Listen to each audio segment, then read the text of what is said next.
Tonight's guests not only have witnessed historic events firsthand and have written about them with keen insight and commentary, they're also good friends who revel in the art of conversation.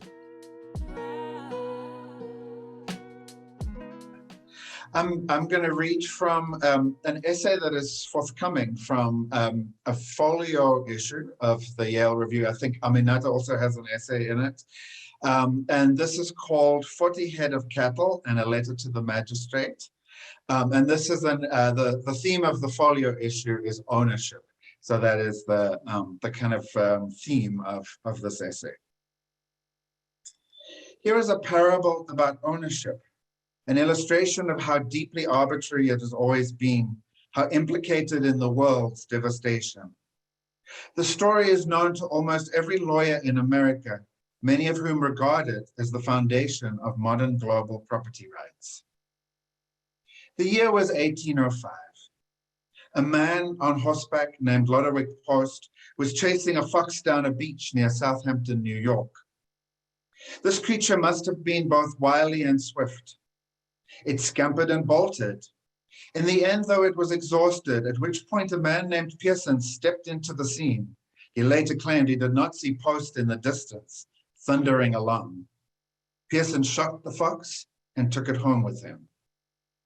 The resultant litigation is shared as an example in mind how the hidden laws of ownership control our lives by law professors Michael Heller and James Saltzman.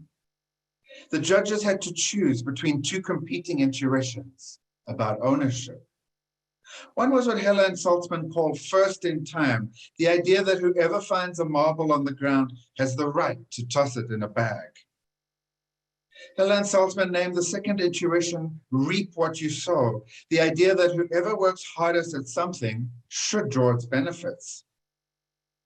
Had they gone with this latter instinct, the judges in Post versus Pearson might, in finding for the hardworking Post over the opportunistic Pearson, have laid the foundation in the world's first constitutional democracy for an unbreakable legal link between ownership and labor.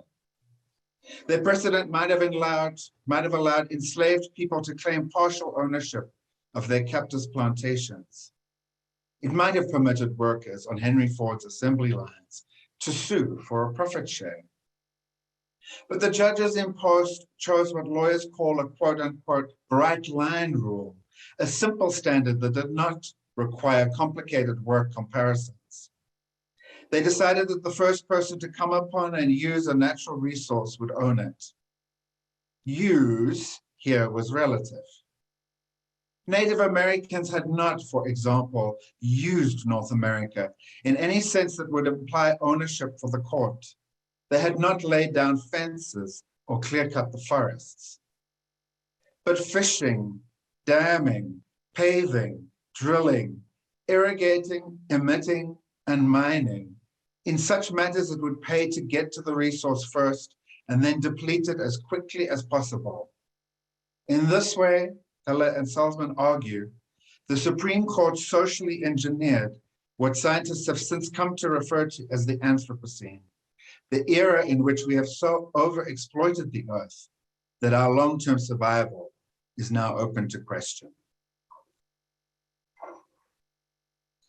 I'm going to jump ahead to a middle section of the essay. I have also had a lifelong love-hate relationship with the broader notion of tribalism itself, literal, metaphorical, and/or postmodern. Some of this ambivalence has stemmed from being gay and queer, and therefore instinctively mistrustful of organized community life, especially of the traditional patriarchal sort. Some of it may be a personality quirk. Whatever the reason, it's fair to say I continually build metaphorical tribes for myself, then deconstruct them, joining groups and churches, and then resigning from them, bonding with other people until I feel the need to once again retreat. As a child growing up in rural northeastern South Africa, certainly there was little superficially to invite a voluntary extended stay in the visible oppression of what were then called the Bantustans, the tribal nations created by the apartheid state. overcrowded landscapes of mud wall houses, struggling vegetable gardens, smelly outhouses, and soily roads and ditches. Yet I also naturally found myself attracted to and curious about these areas, staring out of the car window at these simple dwellings with their cows, goats, and chickens, wondering what it was like to grow up in them. As a teenager, my white family defied apartheid laws to attend a Roman Catholic mission church in the tribal areas, the only Catholic congregation within easy driving distance. There I befriended Latios, a deacon in his 20s, and the two of us traded visits, me to his mud house compound lit by kerosene lanterns, with cattle penned up in the backyard, buckets for drawing water from the river, and an outdoor cooking fire. I was all of 17, crossing boundaries in the middle of a race war. The other parents in our home village of Skukuza warned my folks I'd be kidnapped by revolutionary comrades and then subjected to the notorious petrol-soaked tire necklace. But Mom and Dad accepted the reassurances of the priest and church leaders. As for the visit itself, I found it tough in a way that camping in the bush involved hardship, mosquitoes at night, cold mornings building fires. As a counterbalance to this comfort, though, I also encountered some of the most vibrant community life I'd ever witnessed. Neighbors telling the vegetable gardens of a local family who'd lost a grandfather, people stopping by, collective work parties with the socializing leavening the dullness of tasks like grinding maize or shelling peas. In church, people sang and danced and the mood was joyful. The word that Latios and his friends shared with me was Ubuntu, the traditional African philosophy holding that human beings were only themselves through others, that challenges are better met in groups, that happiness lies in valuing others' well-being as highly as your own. I suspected myself, and for that matter Ubuntu, of romanticizing poverty. If doing laundry in a group was so much fun, why didn't middle-class adults give up their electric washers, which kept them sealed off in their homes, for the pleasure of scrubbing shirts at communal sinks? Still, I could not deny that the idea also resonated, even more so when Latios came and visited me, and was met mostly with polite distance by my own community. Perhaps comfort really did morally coarsen. Then I went to university in Cape Town and joined the anti-apartheid struggle. One might have thought that joining a national liberation movement focused on the Black majority would have deepened an appreciation for the positive aspects of traditional communitarian Black cultures, especially since our movement had such socialist tendencies. Not so. In fact, tribalism seemed something of a dirty word, akin to racism, sexism, or our favorite at the time, ultra-leftism. So many traditional leaders had been bought off by the apartheid regime that, also we told ourselves, any notions of a Black tribalism that had survived in resistance to colonialism must be bogus. Fanning tribal over national loyalties had been a key tactic of colonial rule. Then too, talk of chiefs, loincloths, reed dances, and the like seemed to play to the most hackneyed Western stereotypes. Finally, as I came out as a gay man, I objected to men paying lobola or bride price for multiple spouses, as though women were so many cooking pots, bristled at gender segregation, and above all, fumed against LGBT people being hounded away from the tribal areas. Rather than explain all of this to Latios, I stopped returning his letters sent to me from what then seemed the other side of the world. It was not that my attraction to Latios' close-knit community had vanished. It had just been displaced by its mirror opposite, fear of social control, in this case of my sexuality. This dynamic of falling in and out of love with different organized groups, swinging between my inner individualist and inner communitarian, replayed itself dozens of times with socialist feminist groups, urban gay ghettos, liberal Quakers, even in the end with organized literary communities of self-proclaimed misfits. Always I'd be attracted to a vision of mutual caring. Gay men say, spreading balm on the bed sores of their friends during the AIDS crisis, Quakers gathering in silence to find wisdom. And then some human failing would upset me, a religious friend pressuring me to be on an unwanted committee, a progressive activist group equating consensual sex work to human trafficking. Frustrated and outraged, I'd cancel memberships and retreat to solitude. In 2007, I became a university professor in central Pennsylvania and was asked to lead a regular study abroad trip focused on exposing students to cultural differences. What made me decide to focus this immersion on the South African tribal areas? Perhaps it was simply that traditional African communities represented the most dramatic cultural difference I could imagine for middle-class American students. Rights to occupy rather than outright ownership, shared grazing, mud huts that disappeared back into the landscape when people stopped maintaining them, no police or prisons. Tribal cultures now seem to have a host of lessons for the rest of us. The structured study involved in these trips in turn forced a revision of my youthful attitudes. On one expedition, several trans and non-binary students signed up, causing me some anxiety about how, as a group, we would all navigate the strict gender segregation, from separate seating areas for men and women to the gender division of labor. Yet on this trip, we visited a Sangoma, a traditional healer diviner, in Dikleleni village in the rural Transkei.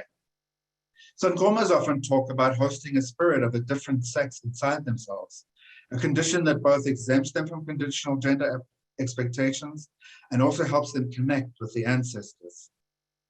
To be fair, this particular Sangoma did not talk about being inhabited by a female ghost, nor did he display any overt signs of gender nonconformity. Nevertheless, a female student on our trip asked him about her trans identity, given she still had male genitalia. "But you are just a beautiful woman," this man responded, in his ramshackle consulting rooms, paint peeling from the walls, smooth dung and mud floor. Earlier, he'd explained that when he burnt the imperial herbs and 2 yellow butterflies entered, these were ancestral spirits. Whether or not the butterflies helped the Sangoma, my trans student later told me no credentialed Western health worker had ever made her feel more affirmed. My earlier fears now seemed ignorant.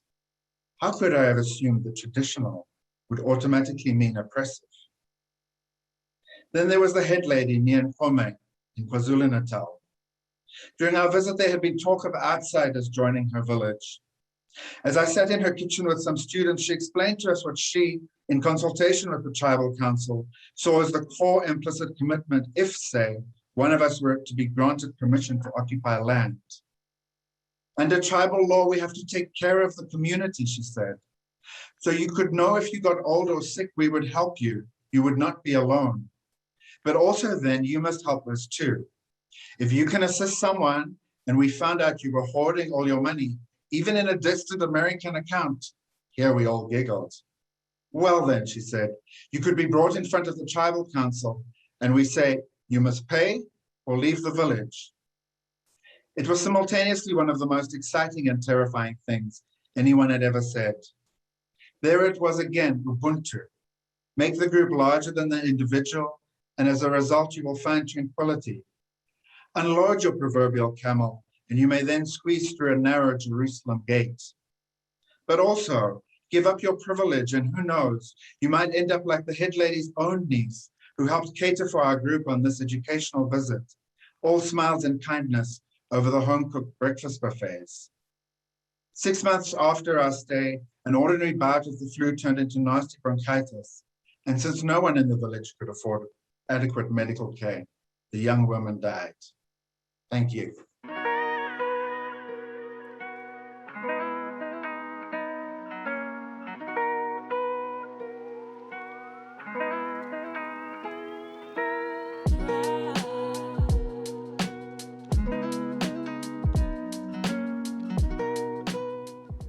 I proudly think of myself as an anywhere. I don't know if the same exists in the United States, but in Britain, a historian came up with the phrase the somewheres and the anywheres. And in his view, the somewheres were the people whose views, feelings, and life experience was to be taken into consideration. And the anywheres were anybody's, we were people who had no roots, had no commitment to the places that we lived in, and we were people we are, I mean, I shouldn't be using the past tense, I mean, this is all very current. We are people of whom to be wary if you let them anywhere into your world. And so, you know, I wrote this very much in response to that, because I thought anywheres weren't created out of nothing, right? We were created out of something, and we were created, you know, first with the Columbian Exchange, which, of course, is the Americas, and the reference to the Americas, and all that the discovery, in inverted commas, of the Americas, and all that brought about in environmental and global and population terms. So I find myself now in the United States, which actually I think has probably been the biggest transition of my life. I honestly think so. I mean, I had lived in America before. I was a fellow at Berkeley, and I taught at Williams College in Massachusetts for a couple of semesters. I've toured America about 6 times with my books. But living in America has been a different experience, and bringing a child to America has been a different experience. And of course, bringing a child to America now, but being invested in America and thinking about America in a way that I had the luxury of not thinking about America so deeply when I was only going to be here for a semester or only going to be here for a year. So I'm going to read you a little bit from an essay called Crossroads, which it describes my arrival in the United States this time around, specifically to the DC area, to Washington, DC and Virginia. The racially mixed family soon notices upon arriving in DC. Well, oh yeah, the only thing you need to know before I read this is I do have a racially mixed family, not just by heritage, but also I'm married to a white Englishman. The racially mixed family soon notices upon arriving in DC, well, America really, from London, how comparatively rare such diversity has suddenly become. In the first week, a man photographs us as we walk 3 abreast down the mall. The last time this happened to me was in London in the 1970s. I was skipping hand in hand with a white school friend. A man holding a camera with a telephoto lens leapt from nowhere and took our picture. We concocted wild stories, that the man was a spy, that he'd been hired by prospective kidnappers. The man who takes our photograph on the mall does so in much the same way as the man 40-odd years before did. He doesn't ask. He walks directly towards us without varying his pace, and only at the last minute, he raises his camera like a gun. The other thing that happens a few times is this.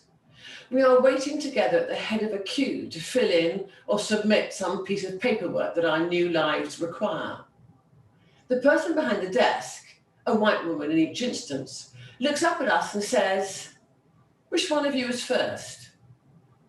She doesn't simply wave both of us forward, which is what happens most everywhere I've ever been. She says, "Which one of you is first?"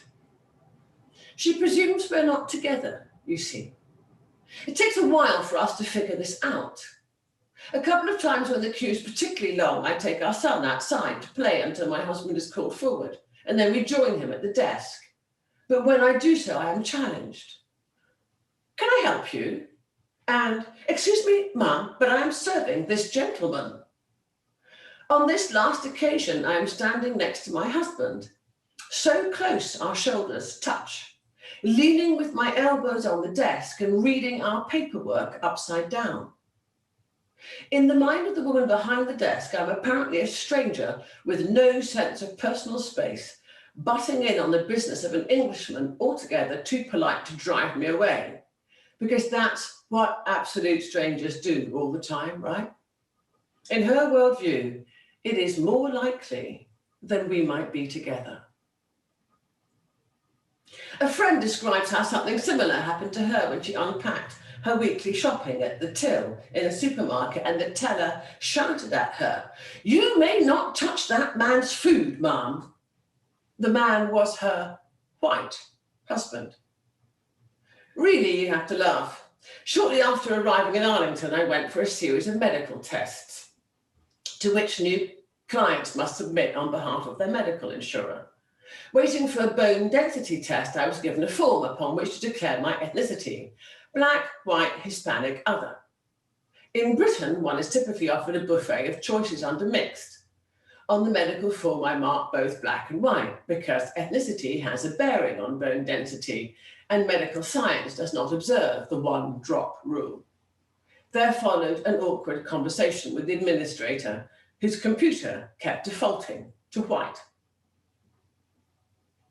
Each country has its paradigm of race, and America's size and cultural might mean the American paradigm has been widely exported. Plus, the specific heinousness of the crimes against black people in America lends it an extra authority. It could be hard to explain to people in America that there exist other and different experiences of being black.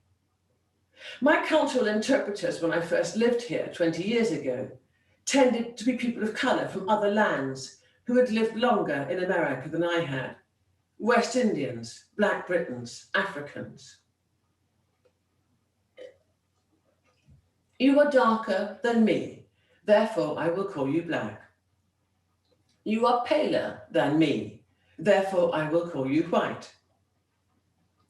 In those days, what I found curious was the way some people who were very fair-skinned were nevertheless called black by white people.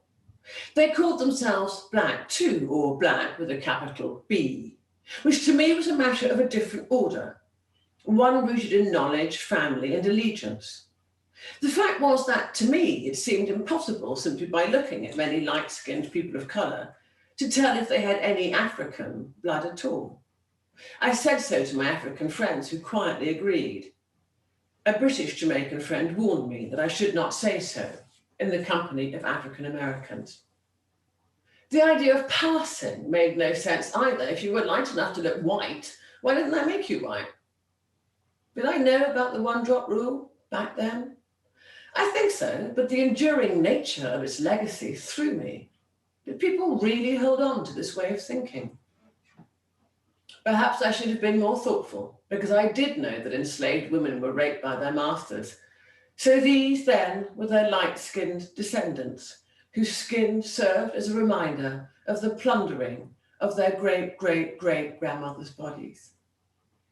Behind the denials lies shame on both sides. This is the only answer I have. The result is silence. To me and my husband and child, the young white women, whether or not they knew it, were taking part in a nationwide pretend, saying, "We are sorry, but you are most unusual. This sort of thing really doesn't happen here." Virginia's anti-miscegenation laws were overturned only in 1967. The light-skinned black people were saying, "We do not wish to be reminded of what has happened to us in the past."